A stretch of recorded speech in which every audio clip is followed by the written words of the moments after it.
Hello everyone, आज का हमारा टॉपिक है difference between nucleotide and nucleoside. तो पहले न्यूक्लियोटाइड के बारे में जानते हैं। न्यूक्लियोटाइड्स ऐसे मॉलिक्यूल्स होते हैं जिनमें तीन कंपोनेंट्स होते हैं, नाइट्रोजनस बेस, पेंटोस शुगर और phosphate group.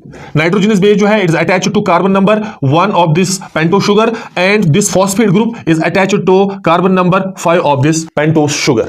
So if any molecule has three components, that is nitrogenous base which is attached to carbon number 1 of pentose sugar. Second, it must have a pentose sugar, and third, it must contain a phosphate group. Combination of these three components is known as nucleotide. ये आपको याद रखना है. सो क्योंकि इसमें phosphate group present है, इसलिए जो न्यूक्लियोटाइड्स होते हैं ये एसिडिक इन नेचर होते हैं, acidic in nature due to the presence of phosphate group. ये आपको याद रखना है. तो अब यहां पर हम देखेंगे न्यूक्लियोसाइड. न्यूक्लियोसाइड जो होते हैं ऐसे केमिकल्स होते हैं जिनमें सिर्फ दो कंपोनेंट्स आपको मिलेंगे. एक तो इनमें प्रेजेंट होता है नाइट्रोजनस बेस और दूसरा इनमें प्रेजेंट होता है पेंटोस शुगर. यानी यहां पर एब्सेंट कौन सी चीज है? यहां पर एब्सेंट होता है फॉस्फेट ग्रुप. ठीक. So this nucleoside has only two things. One is nitrogenous base which is attached to the pentose sugar and second it has this pentose sugar. So यहां पर आपको याद रखना है कि न्यूक्लियोसाइड में दो चीजें ही होती हैं सिर्फ, nitrogenous base attached to the pentose sugar.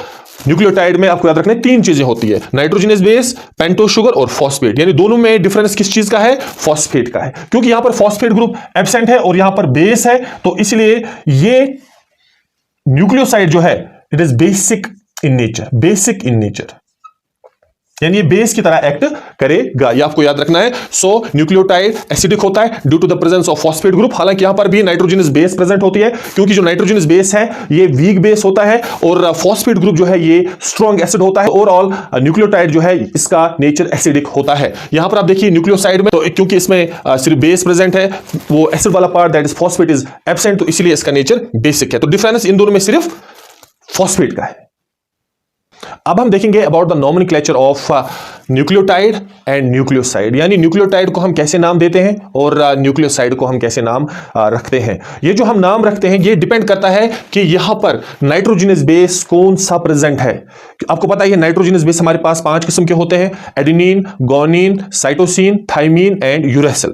तो अगर न्यूक्लियोटाइड में एडेनिन बेस प्रेजेंट हो तो ऐसी न्यूक्लियोटाइड का हम कैसे नाम रखते हैं? तो ऐसे न्यूक्लियोटाइड को हम लिखते हैं, नाम देते हैं एडिनोसिन 5' मोनोफॉस्फेट.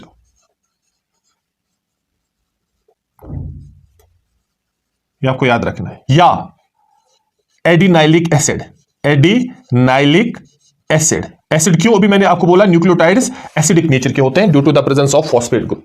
अगर न्यूक्लियोसाइड में एडेनिन प्रेजेंट होगा तो ऐसी न्यूक्लियोसाइड को हम लिखते हैं एडिनोसिन.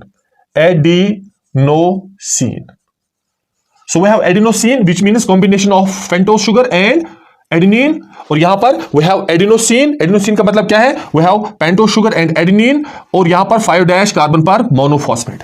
तो न्यूक्लियोटाइड में आपको क्या करना है? ये 5' मोनोफॉस्फेट ऐड करना है. इसी तरह से अगर न्यूक्लियोटाइड में गुआनिन प्रेजेंट हो एज नाइट्रोजनस बेस, तो ऐसे न्यूक्लियोटाइड का नाम हम कैसे रखते हैं? हम लिखते हैं गोनोसिन. ये क्या दिखाता है? Guanosine that two things are present, one is pentose sugar, other is the nitrogenous base guanine. फिर क्या लिखेंगे हम? 5' यानी 5' कार्बन पर कौन सी चीज प्रेजेंट है? एक फॉस्फेट ग्रुप प्रेजेंट है, मोनोफॉस्फेट.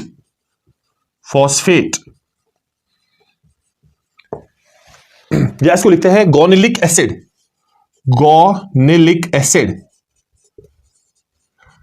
तो इस तरह से न्यूक्लियोसाइड का नाम हम कैसे रखेंगे? इसको हम सीधे लिखेंगे गोनोसिन.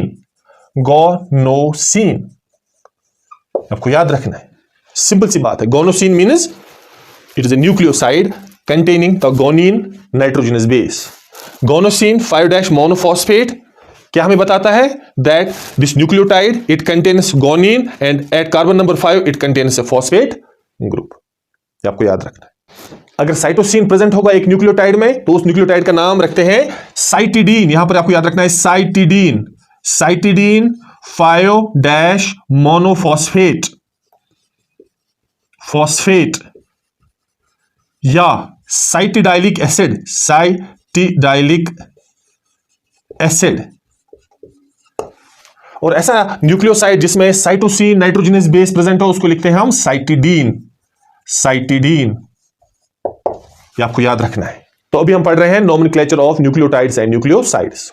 नेक्स्ट एग्जांपल की बात करेंगे। ये जो न्यूक्लियोटाइड है इसमें थाइमीन नाइट्रोजनस बेस प्रेजेंट है, तो इसका नाम हम कैसे लिखेंगे? यहां पर मैं इसको रब करता हूं, इसका नाम हम लिखेंगे थाइमिडीन 5- मोनोफॉस्फेट। ठीक है, इस तरह से हम यहां पर इसका नाम कैसे लिख सकते हैं? दूसरा नाम थाइमिडाइलिक एसिड, थाइमिडाइलिक एसिड। तो न्यूक्लियोसाइड का नाम हम कैसे लिखेंगे? Thymidine. So what is thymidine? It is a nucleoside which contains thymine as nitrogenous base. What is thymidilic acid? It is nucleotide which contains thymine as nitrogenous base. चलिए last example सीखते हैं। Now if this nucleotide contains uracil, uracil as nitrogenous base, और इस nucleoside में भी present है uracil, तो इनका हम नाम कैसे देते हैं? इस न्यूक्लियोटाइड का नाम होगा यूरिडीन 5- मोनोफॉस्फेट या यूरिडाइलिक एसिड। और न्यूक्लियोसाइड जिसमें यूरेसिल प्रेजेंट हो एज नाइट्रोजनस बेस, उसका नाम कैसे रखेंगे हम? उसका नाम होगा यूरिडीन। ये था हमारा आज का लेक्चर जहां पर हमने सीखा difference between nucleotide and nucleoside, और हमने nomenclature of nucleotides and nucleosides भी देखा। आज के लिए बस इतना ही। Thanks for watching.